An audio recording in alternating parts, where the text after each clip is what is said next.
არგენტინაში ემიგრაციაში მყოფი ქართველი საზოგადო მოღვაწეების თამარ დააკაკი პაპავების არქივის ნაწილი ხელნაწერთა ეროვნულ ცენტრში ჩამოიტანეს. არქივში უნიკალური მასალებია თავმოყრილი, რომელიც ქართული ემიგრაციის მოღვაწეობას ეხება. პაპავების შთამომავლებმა ხელნაწერთა ცენტრს ის უნიკალური პერიოდული გამოცემები და წიგნებიც გადასცეს, რომლებიც საქართველოს წიგნსაცავებში არ მოიპოვება. ხელნაწერთა ცენტრის მკვლევარებმა არგენტინაში ქალაქ ლომას დე ზამორაში სამეცნიერო ექსპედიცია გაზაფხულზე მოაწყვეს, რომლის შემდეგაც პაპავების არქივი საქართველოსთვის გადმოცემის საკითხს ეუჯახის შთამომავლებთან საბოლოოდ მოელაპარაკეს. ექსპედიციას ფინანსური მხარდაჭერა კომპანია ჯეოსელმა გაუწია.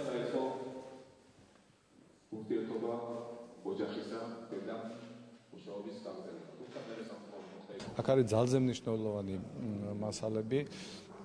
არის პირადი საარქივო მასალები, ჩანაწერები, მოგონებები, დღიურები, ფოტომასალა, უნიკალური ბიბლიოთეკა, რომელშიც ხშირად არის დაცული ისეთი ეგზემპლარები, რომლებიც არ მოიპოვება არც ერთ სხვა ბიბლიოთეკაში.